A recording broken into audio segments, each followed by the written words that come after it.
A Ceila é a gestora do projeto, responsável diante da FINEP de fazer isso acontecer realmente, mas ela também tem uma grande experiência na área de novas mídias, na gestão de redes sociais, idealizou várias experiências, Newscamp, Educacamp, e tem um blog que é fantástico, que eu adoro, que é o Desabafo de Mãe, uma comunidade virtual interativa, a primeira destinada ao público de mães. Então, quer dizer, eu acho que não só esse projeto, essa plataforma, esse produto que a gente está trazendo tem qualidades intrínsecas, tem méritos, está sendo reconhecido aí no mundo todo como uma experiência virtuosa, não só virtual, mas também a Ceila participando desse projeto é uma experiência para mim muito gratificante, né? Em primeiro lugar, estava falando aqui do Ladies First, né? Mas em primeiro lugar que realmente é um projeto de empreendedorismo que tem uma mulher à frente, uma blogueira, jornalista, com experiência não só de escrever e de tecnologia, mas de empreender, né? De criar. Então ela é uma criativa, uma criadora, empreendedora. Eu agradeço muito a Ceila a presença dela. Eu vou pedir para a Ceila começar falando. Enquanto ela começa, a gente vai colocar um PowerPoint dela aqui. E já Oi. Eu vou para a mesa aí. Ceila, obrigada, você Gilson. comanda. Obrigada, eu agradeço a presença de todos. Na verdade, eu não vou falar aqui muito de educação, mas vou falar muito da minha experiência como jornalista e também dentro da rede. Como o evento é Educação Digital, Imersão e Experiência, eu baseei em toda a minha vida de como tem sido trabalhar como jornalista e atuar como blogueiro, o que isso representou. E como mãe, já que na internet eu tenho a identidade de mãe, como eu vejo a educação. Então, eu criei tentar aqui pegar um apoio do PDF que vai aparecer daqui a pouco, mas a ideia é falar de jornalismo, redes e educação. Contar um pouco dessa minha história. Quando eu comecei a conhecer o conflito e a olhar mais para esse mundo de educação, não só como mãe, né, da questão de selecionar a escola, ver o que seria ideal para o meu filho, para a minha filha, mas também de olhar como que seria esse game como mãe, vendo meu filho ter isso dentro da escola. Então, eu pensei o seguinte, acho que eu vou falar de jornalismo, de redes de educação. O que me caracteriza muito como jornalista, eu acho que dentro da rede, é a questão de perguntar. Acho que o jornalista é aquele que pergunta. E aí, quando a gente tem alguém que pergunta, geralmente a gente vira meio crítico, né?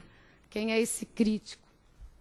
E aí eu vou esperar um pouquinho o documento, porque senão não vai ficar meio sem sentido o que eu vou falar. Então, e aí, nessa pergunta, eu, como mãe, eu perguntaria qual o aluno, e no meu caso, qual o filho crítico que eu quero para a minha escola? Né? Essa seria a pergunta que eu coloco, e não sei se tem resposta, mas eu terminei pensando alguma coisa nesse sentido.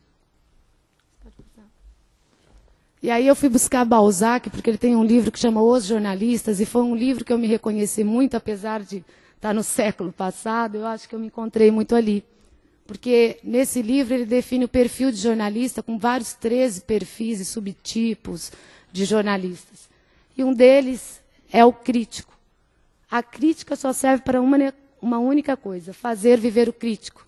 Ele diz que naquela época os jornalistas mudaram o crítico para que ele só negasse o que ele visse. Ele não precisava aprender nada, ele precisava negar e isso fazia ele viver.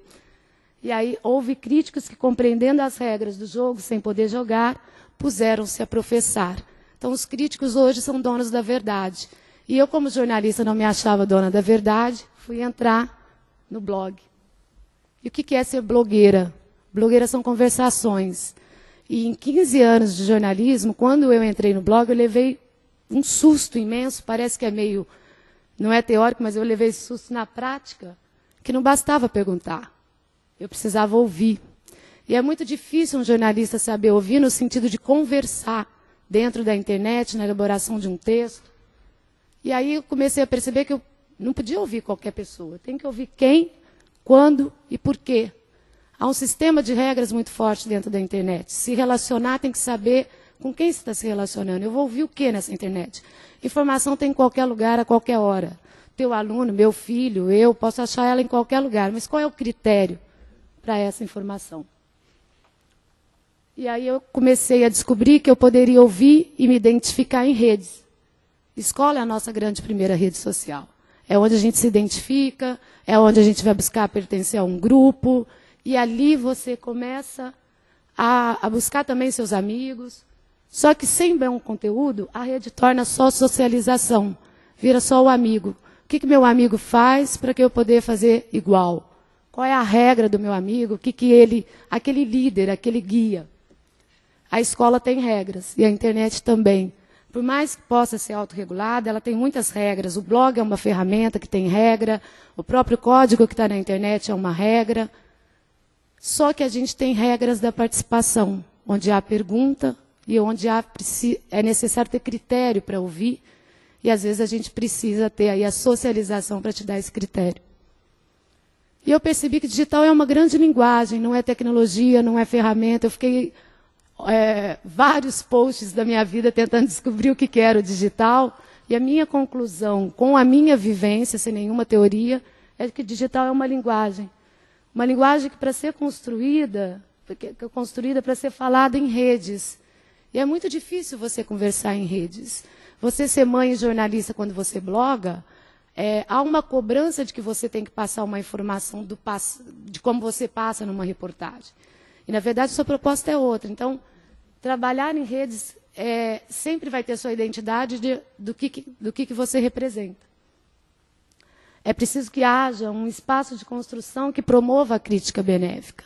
Quando eu começo a ter critério de saber quem, quando e onde ouvir, eu começo também a me tornar uma crítica interessante, uma crítica construtiva. E é preciso dar vozes às plateias para que elas se transformem em produtores. Um dos meus trabalhos dentro do Desabafo de Mãe foi criar... O meu grande objetivo é fazer reportagem com pessoas. Eu quero que as pessoas escrevam a partir de toda uma construção dentro daquilo que eu aprendi como técnica. Eu sei a técnica de ser jornalista. E aí, como que a gente poderia fazer isso com uma possibilidade de pessoas participarem? Então, essa é um pouco a minha ideia. E aí, voltando ao século XIX, o Balzac já tinha percebido que quando você não pode criar nada, o crítico se faz um mudo do bordel. Quer dizer, se você dá oportunidade para que essas mães comecem a produzir e a criar, com certeza eu vou ter uma reportagem muito interessante e, particularmente, uma narrativa que eu nunca vi em nenhuma reportagem, das revistas especializadas em puericultura ou qualquer revista especializada em prestação de serviço.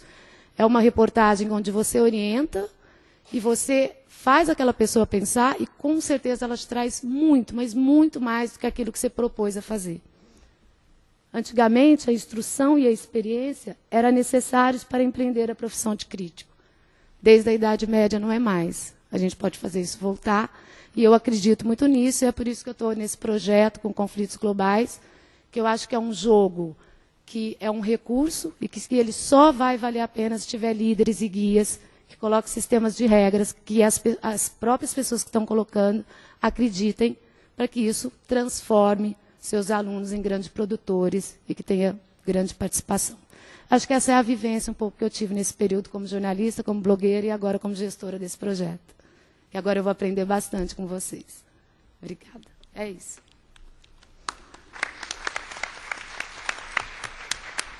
Obrigado, Célia. Eu tenho várias perguntas que eu também queria fazer para você, mas nós vamos seguir e eu vou, logo depois dessa primeira rodada, abrir para questões. Acho que vamos tentar, apesar da solenidade do espaço e da data do lançamento do projeto, mas vamos tentar ser o mais informais possível, abrindo aí para questões na sequência.